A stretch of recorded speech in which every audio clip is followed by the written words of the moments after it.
Hey guys, வணக்கம் தமிழ் மக்களே. ரொம்ப ரொம்ப முக்கியமான ஒரு விஷயத்தை இன்னைக்கு நான் உங்களுக்கு ஷேர் பண்ணணும். என்னன்னா, மூன்றாம் உலகப் போர், வேர்ல்ட் வார் 3, இதை வந்துட்டு இந்த இலுமினாட்டி குரூப் வந்துட்டு ஆரம்பிக்கிறதுக்காக ரொம்ப தீவிரமா முயற்சி எடுத்துட்டு இருக்காங்க. அதை பத்தி நான் உங்களுக்கு சொல்லியே ஆகணும். என்னன்னு கேட்டீங்கன்னா, ஒரு விஷயம் யோசிச்சு பாருங்க. இந்தியாங்கிற ஒரு நாடு வந்து ஆம், பிரிட்டிஷ் அரசாங்கத்துடைய கையில இருந்தது. இந்தியா வந்து பிரிட்டனோட ஒரு காலனி நாடா தான் இருந்தது. அது எப்ப வந்து ஒரு இந்தியான்ற ஒரு தனி நாடா உருவாச்சுன்னு கொஞ்சம் யோசிச்சு பாருங்க. 1947ல. அது என்ன ஒரு ரீசனுக்காக அப்படி உருவாச்சுன்னு நீங்க யோசிச்சு பார்த்தீங்கன்னா, பிரிட்டன் வந்து உலகத்துல பற்பல நாடுகளை வந்துட்டு கையகப்படுத்தி வச்சிருந்தது தன்னோட காலனி நாடா. அந்த காலனி நாடுகள்ல பிரிட்டன் என்ன பண்ணிட்டு இருந்தது அப்படின்னு பார்த்தீங்கன்னா, அந்த நாடுகள்ல இருக்கக்கூடிய ஆஹ் ஆஹ் இயற்கை வளங்கள் மற்றும் மனித வளங்களை வந்துட்டு ரொம்ப பெருமளவு வந்து எக்ஸ்ப்ளாய்ட் பண்ணிட்டு இருந்தது. அந்த மக்களை வந்து ஒரு அடிமைகளா வைத்திருந்தது. ஸோ அதை வந்து நம்ம இந்திய நாடு வந்துட்டு இந்திய நாட்டு மக்கள் எவ்வளவோ வந்து அதற்கு எதிராக குரல் கொடுத்து எவ்வளவோ ரத்தம்லாம் சிந்தினாங்க, அதெல்லாம் உங்களுக்கு தெரியும். பட் அடிப்படையில இங்கிலாந்து வந்து நம்மளை விட்டுட்டு போனதுக்கு ஒரு முக்கியமான காரணம் என்னன்னா, அவங்க வந்துட்டு என்னன்னு பாத்தீங்கன்னா, நேரடியா மக்களை வந்து அடிமையா வைத்திருக்கிறத விட ஆம், என்ன சொல்றது, அவங்களுடைய எக்கானமிய வெளியில இருந்து நம்ம கண்ட்ரோல் பண்ணா அந்த மக்களுக்கே தெரியாம நம்ம அவங்கள அடிமையா வைத்துக் கொள்ள முடியும் அப்படிங்கிற ஒரு விஷயத்த அவங்க உணர்ந்ததோட இல்லாம, இன்னொன்னு என்னன்னு பாத்தீங்கன்னா, 1945ல நினைக்கிறேன் அமெரிக்கா வந்து நியூக்ளியர் பாம்பை கண்டுபிடிச்சு முதன் முறையா ஜப்பான்ல போடுது. ஸோ 1940ஸ்ல ரொம்ப தீவிரமா நடந்துட்டு இருந்த வேர்ல்ட் வார் 2ல பிரிட்டன் வந்து ஜெர்மனியை எதிர்த்து பெருமளவு போராடும் பொழுது பிரிட்டனுடைய பொருளாதாரமே பெருமளவு அழிஞ்சிருச்சு. ஸோ அப்படிப்பட்ட ஒரு சூழல்ல பிரிட்டனால தன்னுடைய காலனி நாடுகளை மீது ஆதிக்கம் செலுத்த முடியல. ஒரு நாடு மீது ஆதிக்கம் செலுத்த முடியணும் அப்படின்னு பார்த்தீங்கன்னா, நம்ம ஸ்திரத்தன்மையோட நம்ம நாடு இருக்கணும். ஸோ 1945ல அந்த நியூக்ளியர் பாம்பு போடப்பட்டதுனால அமெரிக்காவுடைய கை உயர ஆரம்பிச்சது. பிரிட்டன் அப்படியே அமைதியாக வேண்டிய நிலை ஆரம்பிச்சது. அதனால வேற வழி இல்லாம இந்தியா போன்ற பெரும் நாடுகள் அங்க உள்ளேயே வந்து அந்த இந்திய மக்கள் வந்து பிரிட்டிஷ் அரசாங்கத்துக்கு எதிராக வந்து குரல் கொடுத்துட்டு இருக்கும் சமயத்துல, இனி அந்த இந்தியா போன்ற நாடுகளை நம்ம வந்து நேரடியா ஒரு அடிமையா வைத்திருக்க முடியாதுன்னு சொல்லி இங்க இருந்து கிளம்புறதுக்கு முன்னாடி அவங்க வந்து ஒரு பேங்கிங் சிஸ்டமை இன்ஸ்டால் பண்ணிட்டு போறாங்க. அதுதான் ரிசர்வ் பேங்கிங் சிஸ்டம். அதாவது இந்தியாவோட மணியை பிரிண்ட் பண்றது அந்த ரிசர்வ் பேங்க் தான். உங்களுக்கு ஏற்கனவே நான் சொல்லியிருக்கேன், reserve bank of India. But இந்த ரிசர்வ் பேங்க் ஆஃப் இந்தியாவை யார் நடத்துறது அப்படிங்கிற ஒரு கேள்வி இருக்கு. ஸோ அதுலயே நீங்க புரிஞ்சுக்கலாம், இந்த இலுமினாட்டி கூட்டத்துல இந்த பிரிட்டிஷ் அரசாங்கமும் கூட உள்ள இருக்குது. இவங்கெல்லாம் சேர்ந்து தான் வந்துட்டு பற்பல நாடுகள், பிரிட்டிஷ் அரசாங்கம் மட்டும் இல்ல, உலகத்துல சில என்ன சொல்றாங்க, அந்த தொன்று தொட்டு வரக்கூடிய அரசாங்க குடும்பங்களும், லைக் ராஜாங்க குடும்பம், ராஜ குடும்பங்களும், அண்ட் தென் இவங்களோட இணைந்து என்ன சொல்லுவாங்க, இந்த வேட்டிக்கன் போப் அவர் இருக்கார் இல்லையா, அவருடைய சீக்ரெட் ஆர்மியே ஒன்று இருக்குங்க போப்புக்கு. அந்த ஆர்மிக்கு பேரு வந்துட்டு நைட்ஸ் ஆஃப் மால்டா. இவங்கெல்லாம் இணைந்து தான் வந்துட்டு இந்த இல்லுமினாட்டி, இவங்க தான் உலகத்துடைய பொருளாதாரத்தை நிர்ணயிக்கிறாங்க அப்படிங்கிற மாதிரி ஒரு பெருமளவு உலகத்துல நம்பப்படுது. பெருமளவு அதற்கான எவிடன்ஸும் வெளியே வந்துட்டு இருக்கு. இந்த சூழலை நீங்க யோசிச்சு பாருங்க. இப்ப வந்துட்டு உலக பொருளாதாரம் இவங்க அமைத்து வச்ச இந்த பொருளாதாரம், உலக அளவுல இந்த ரிசர்வ் பேங்கிங் சிஸ்டம் வச்சு இவங்க அமைத்த பொருளாதாரப்படி இவங்க தான் வந்து ஒவ்வொரு நாட்டுடைய கரன்சியும் மணியும் பிரிண்ட் பண்ணி அந்த நாட்டுக்கே கடனா தராங்க. ஸோ அந்த நாட்டு மக்கள் வந்துட்டு வேலைகள் செய்து அந்த கடனை அடைக்கிறதுக்கு டாக்ஸ் மாதிரி நம்ம மேல டாக்ஸ் எல்லாம் போட்டு அந்த டாக்ஸ் மணி எல்லாம் அவங்களுக்கு போயிட்டு இருக்குங்கிறது உங்களுக்கு நல்லாவே தெரியும். இது எவ்வளவு நாள் வரைக்கும் இந்த சிஸ்டம் வந்து ஓடும் அப்படின்னு பாத்தீங்கன்னா, அந்த சிஸ்டம் வந்து இப்போ உடைந்த நிலை கொள்ளிற நிலைக்கு வந்துருச்சு. அதனுடைய ஒரு மிகப்பெரிய அறிகுறி தான் அமெரிக்காவை வந்து கடன் செலுத்த முடியல. அதாவது அமெரிக்க மக்கள் வந்து இந்த மாதிரி ரிசர்வ் பேங்க் கிட்ட இருந்து வாங்கின கடனை வந்துட்டு செலுத்த முடியாத ஒரு சூழல் வரும்பொழுது அதுதான் இப்ப வந்துருச்சு. உங்களுக்கு நான் ஏற்கனவே சொன்னேன், அக்டோபர் 17ஆம் தேதி ஒரு மிக முக்கியமான ஒரு நாள்ன்ட்டு. ஸோ அந்த ஒரு சூழல் வர்றது உங்களுக்கு ஏற்கனவே தெரிஞ்சு போச்சு. அப்படி ஒரு நிலைமை வந்ததுன்னா அவ்வளவுதான். அது என்ன ஆகும்னு பாத்தீங்கன்னா இந்த எக்கனாமிக் சிஸ்டமே டோட்டலா உலக அளவுல கொலாப்ஸ் ஆயிடும். சோ இந்த இல்லுமினாட்டி கூட்டம் ஆரம்பிச்சு நடத்திய இந்த சிஸ்டம் கொலாப்ஸ் ஆச்சுன்னா, ஒவ்வொரு நாடும் தன்னுடைய மணியை கட்ட முடியாம ஆயிடுச்சுன்னா, தென் அவங்க வந்துட்டு நான் அவங்களோட கேம் முடிஞ்சு போச்சுன்றது அவங்களுக்கு நல்லாவே தெரியும். ஸோ இப்போ அவங்க என்ன பண்ணணும், இந்த கேமை திருப்பியும் ஆரம்பிக்கணும். இந்த மாபெரும் மாயை, இந்த மாபெரும் உலக அடிமைத்தனத்தை அவங்க வந்துட்டு திருப்பியும் ஆரம்பிக்கணும் அப்படிங்கிற ஒரு ஆர்வத்துல இருக்காங்க. ஆர்வம் இருந்த ஒரு வெறியில இருக்காங்க. அவங்களுடைய மிக முக்கியமான வெறி என்னன்னா, என்னன்னு சொல்லப்படுதுன்னா, இந்த போப் ஆண்டவர்னு சொல்லக்கூடிய இந்த வேட்டிக்கன் தலைவர் வந்துட்டு உலகத்தையே அவரு தான் ஆட்சி புரியக்கூடியவரா ஆகணும் அப்படின்னு சொல்லிட்டு இந்த நைட்ஸ் ஆஃப் மால்டாங்கிற அந்த வேட்டிக்கன் ஆர்மி வந்து கிட்டத்தட்ட ஒரு 900 வருடங்களா செயல்பட்டுட்டு வருது. என்னத்துக்குன்னு பாத்தீங்கன்னா, போப் ஆண்டவரை உலகத்துடைய தலைவரா, உலகத்தையே அவருக்கு அடியில ஒரு கண்ட்ரோல்ல கொண்டு வரக்கூடிய ஒரு அமைப்பா வரணும்னு சொல்லி செயல்பட்டுட்டு இருக்கிறதா, அது சீக்கிரட்டா செயல்பட்டுட்டு இருக்கிறதா பெருமளவு வந்து இப்போ நிறைய மக்கள் வந்து அதற்கான ப்ரூஃப் கொண்டு வந்து வெளியில காமிச்சிட்டு இருக்காங்க. நான் ஏற்கனவே சொன்ன இந்த இல்லுமினாட்டி யாரு, இந்த ராத்சைல்ட்ஸ் யாரு அப்படிங்கறத நம்ம யோசிச்சு பார்க்கும்போது, அமெரிக்க அரசாங்கம் உண்மையிலேயே அமெரிக்க மக்களுக்காக வேலை செய்தா, இல்லைன்னா வந்துட்டு எந்த கூட்டத்துக்காக வேலை செய்யுது அப்படின்னு பார்க்கும்போது இல்லுமினாட்டிக்கு தான் வேலை செய்யுதுன்னு நம்ம ஏற்கனவே புரிஞ்சிருக்கோம். பட் இல்லுமினாட்டி யாருன்னு ரொம்ப தீவிரமா ஆராய்ந்து பார்க்கும் பொழுது அப்பதான் இந்த நைட்ஸ் ஆஃப் மால்டாங்கிற ஒரு விஷயமே தெரியுது. இவங்க வந்து வேட்டிக்கனுடைய ஒரு ஆர்மி. அண்ட் இவங்க வந்து இவங்களோட தலைவர் வந்து அந்த master of the knights of Malta, அவர் வந்து கிராண்ட் மாஸ்டர்னு சொல்லுவாங்களாமா. அவர் வந்து ஒரு அவர் வந்து பிளாக் போப், அவர் கருப்பு போப். இந்த சென்ஸ் அவர் கருப்பு அங்கேயே அணிஞ்சிருப்பாராம். அவரு தான் வந்துட்டு சீக்கிரட்டா உலகத்துல நடக்கக்கூடிய மிகப்பெரிய வாரா இருக்கட்டும், எல்லாத்துக்குமே வந்து இந்த பிளாக் போப் தலைமையில இந்த ஆர்மி தான் வேலை செய்யுது அப்படிங்கிற மாதிரி சொல்றாங்க. ரொம்ப ஷாக்கிங்கா இருக்குங்க. ஸோ இந்த பிளாக் போப் ஆர்மி, இந்த நைட்ஸ் ஆஃப் மால்டா ஆர்மி வந்து உலகத்துல எல்லா நாடுகளையும் ஊடுருவி இருக்கிறாங்க. கிட்டத்தட்ட அவங்களுடைய பாப்புலேஷன், நைட்ஸ் ஆஃப் மால்டாவுடைய பாப்புலேஷனே வந்து கிட்டத்தட்ட 80,000க்கு மேல இருக்குன்னு சொல்றாங்க. ஸோ இந்த 80,000 பீப்புள் தான் உலக அளவில் புகுந்து ஒவ்வொரு நாட்டுடைய மிக முக்கியமான டிபார்ட்மெண்ட்ஸ்ல எல்லாம் புகுந்து அவங்களுடைய பொலிட்டிக்கல் பார்ட்டிஸ்ல புகுந்து, இல்லைன்னா ஏன்னா மணி பிரிண்டிங்கே இந்த கூட்டத்து கையில தான் இருக்கு அப்படின்னும் போது, கரப்ஷன் அப்படிங்கிற பேர்ல அங்க இருக்கிற அரசியல்வாதிகளை வாங்குறது, அந்த பொலிட்டிக்கல் பார்ட்டிஸை வாங்குறது, அந்த கவர்மெண்ட்டை வாங்குறது, இந்த மாதிரி எல்லா விதமான நெகட்டிவ் செயல்களையும் ஈடுபட்டு அவங்க வந்து ஓப்பனா இல்லைனாலும் போப் தான் இப்ப உலகத்தையும் ஆண்டுட்டு இருக்கிறாரு அப்படிங்கிற மாதிரியும் ஒரு என்ன சொல்றாங்க, ஒரு ஒரு கருத்தை வைக்கிறாங்க, ஒரு கருத்தாக்கத்தை. அது எந்த அளவுக்கு ஏன்னா இந்த சீக்ரெட்ஸ் எல்லாம் வெளியே தெரிய போறது இல்ல ரொம்ப ஈஸியா. ஏன்னா இவங்க வந்து மாபெரும் அளவுல நடத்திட்டு இருக்காங்க. இவங்களுக்கு எதிரான அரசாங்கங்கள், பொலிட்டிக்கல் கவர்மெண்ட்ஸ் எல்லாம் வந்து இவங்க என்ன பண்றாங்க, அந்த கவர்மெண்ட்ஸோட தலைவர்களை இவங்க வந்து போட்டு தள்ளிடுறாங்க. இப்படிதான் இவங்க கொஞ்சம் கொஞ்சமா இவங்க வந்து ஒண்ணு கரப்ஷன் மூலமா, மணி மூலமா வாங்க பார்க்கிறாங்க. ஏன்னா அந்த மணியை பிரிண்டிங்கே இவங்க தான் வச்சிருக்கிறாங்க, அந்த எக்கனாமிக் சிஸ்டமே இந்த குரூப் தான் நடத்துது. இல்லைன்னா வந்துட்டு அந்த மாதிரி ஒத்துழைக்காத பொலிட்டிக்கல் லீடர்ஸ், கவர்மெண்ட் லீடர்ஸ் வந்து போட்டு தள்ளிடுறாங்க. ஸோ இப்படி உருவாக்கின இந்த எக்கனாமிக் சிஸ்டம் போப் தான் வந்துட்டு சீக்ரெட்டாவே இந்த உலகத்தை நடத்திட்டு இருக்காருங்கிற ஒரு விஷயமும் வெளியில வருது. இதற்கான ப்ரூஃப் வந்து 100% ப்ரூஃப் என்கிட்ட இருக்குன்னு சொல்லல. இந்த மாதிரி கருத்தாக்கங்களும் உலகத்துல இருக்குது. நீங்க இன்டர்நெட்ல யூடியூப்ல போய் நைட்ஸ் ஆஃப் மால்டான் போட்டு பாருங்க, இல்ல பிளாக் போப் போட்டு பாருங்க, இல்லைன்னா ஜெசூட் ஆர்மின்னு போட்டு பாருங்க. நிறைய வருது. எந்த அளவுக்கு உண்மைன்னு நான் எனக்கு வந்துட்டு, ஆனா கண்டிப்பா உங்க எல்லாருக்கும் தெரியும். நான் ஏற்கனவே செய்த இந்த வீடியோஸ் வச்சு நீங்க புரிஞ்சிருப்பீங்க. ஒரு கூட்டம் சீக்கிரட்டா உலகத்தை ஆட்சி புரிஞ்சிட்டு இருக்கு அப்படிங்கிற விஷயத்த நீங்க உணர்ந்திருப்பீங்க, புரிஞ்சிருப்பீங்க. ஓகேவா? அந்த கூட்டம் யாருன்றதுதான் தெரியாம இருந்தது. அது நான் இப்ப ரீசெண்டா பண்ண ரிசர்ச்ல இந்த பிளாக் போப் உடைய கூட்டம், நைட்ஸ் ஆஃப் மால்டா உடைய கூட்டம் அப்படிங்கிற மாதிரி எனக்கு தெரிய வருது. இதற்கான ப்ரூஃப் என்னால உங்க முன்னாடி டைரக்டா நான் வைக்க முடியாது.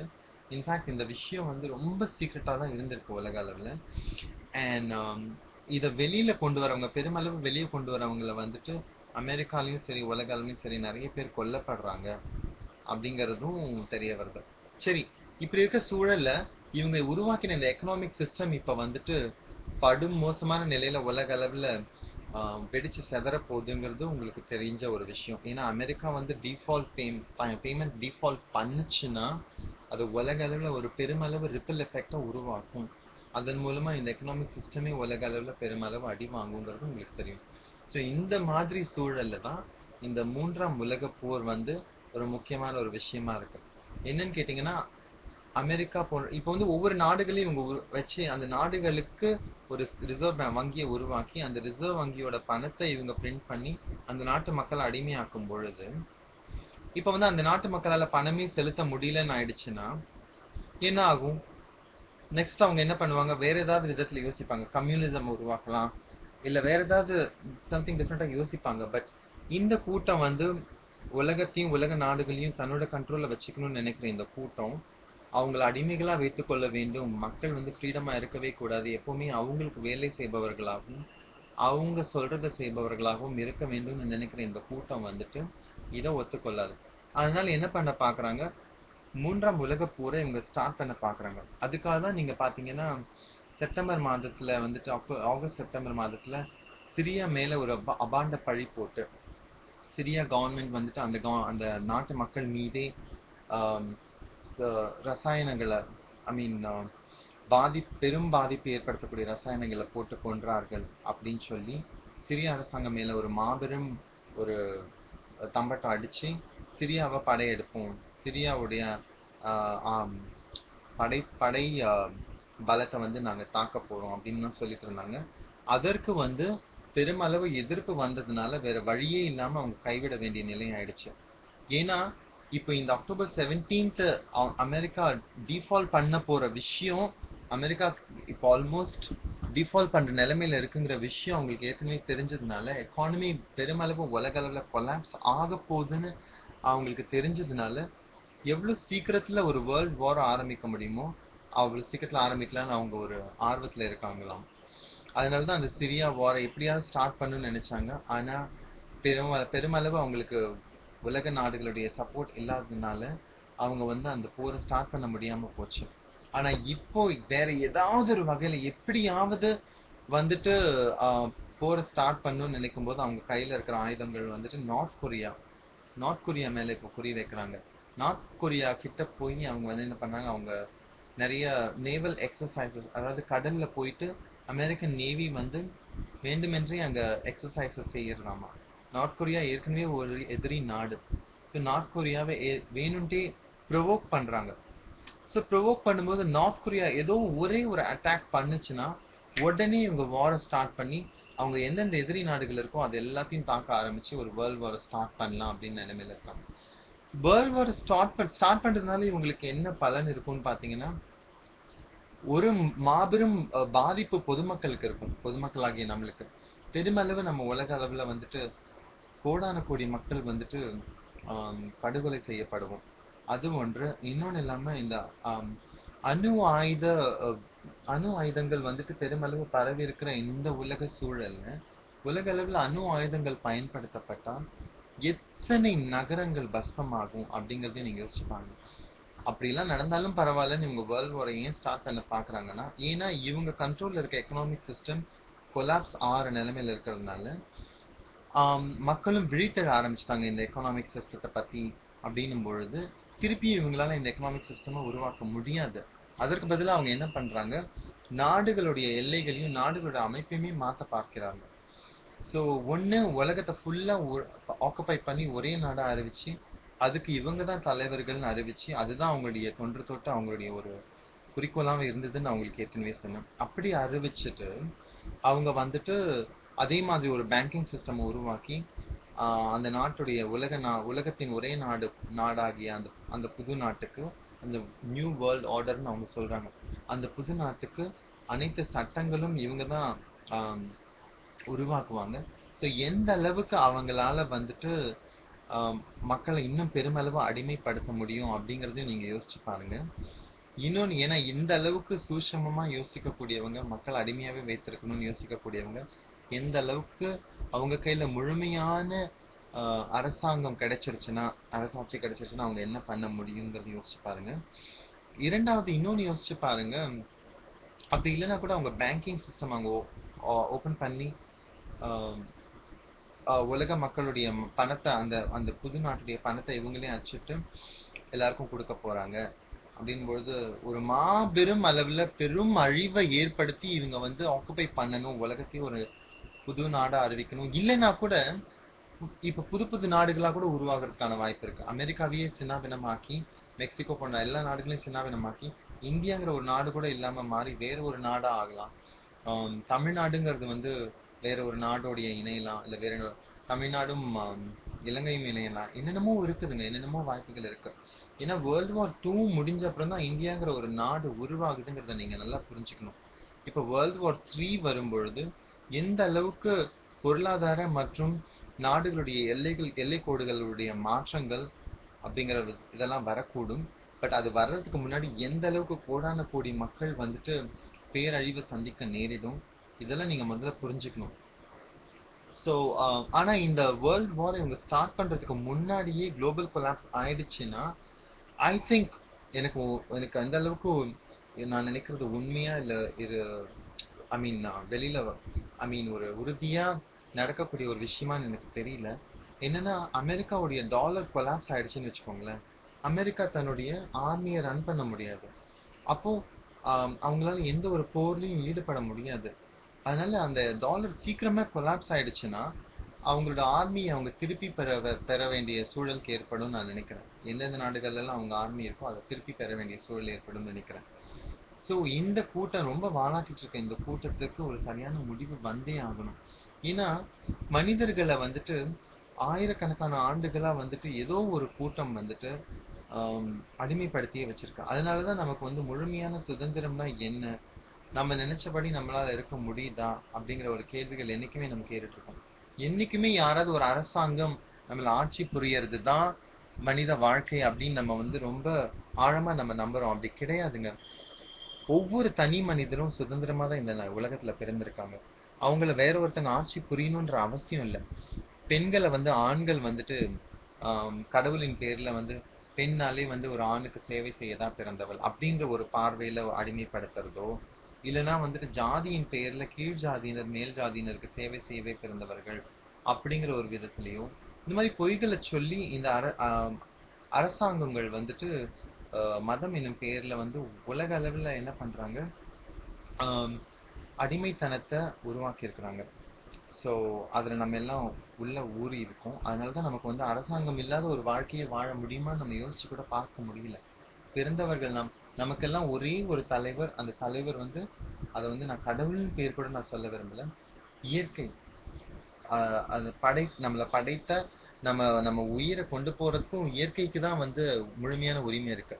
வேற எவனோ தன்னுடைய ஈகோக்காக ஒரு கூட்டம் தன்னுடைய பதவி ஆசைக்காக மற்றவங்களை அடிமைப்படுத்தணுன்ற ஒரு வெறிக்காக நம்மளை கொள்றது வந்துட்டு அது வந்து ஒரு இயற்கை கிடையாது, அது வந்து செயற்கை. அது வந்து வெறியினால மனிதனின் மற்றவர்களை அடிமைப்படுத்தணுன்ற ஒரு ஆர்வத்தினால ஒரு ஒரு என்ன சொல்லுவாங்க ஈகோனால பவர் மேல இருக்கக்கூடிய ஒரு வெறியினால ஏற்படுற ஒரு மாபெரும் உலக பேரழிவு தான் அது.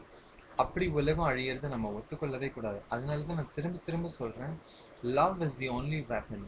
நம்ம இன்னொருத்தரை வந்துட்டு நம்ம டாமினேட் பண்ண நினைக்கிறது வந்து பாத்தீங்கன்னா நம்மளை சுத்தி மற்றவனோட நம்ம பணக்காரன் ஆகணும், மற்றவனோட நம்ம பெரும் பேர் வாங்கணும் அப்படின்ற மாதிரி நம்ம செயல்படுறோம் இல்லையா.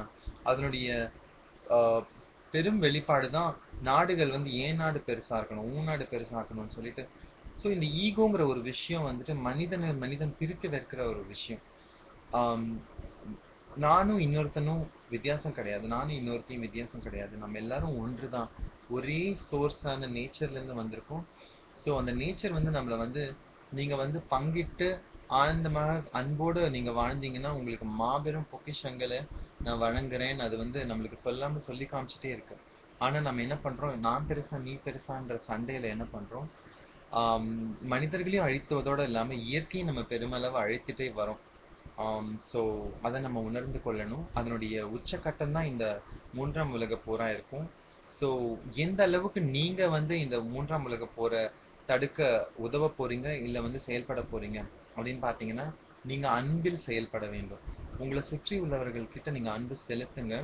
அவங்களோட இணைந்து நீங்க வந்து இந்த விஷயங்களை சொல்லி எப்படி வந்து இந்த வீழ்ச்சியில இருந்து நம்மளை காப்பாத்திக் கொள்ள முடியும் அப்படிங்கிற விஷயங்கள் எல்லாம் யோசிக்க ஆரம்பிங்க. நெக்ஸ்ட் வீடியோல நான் உங்களை சந்திக்கிறேன். வணக்கம்.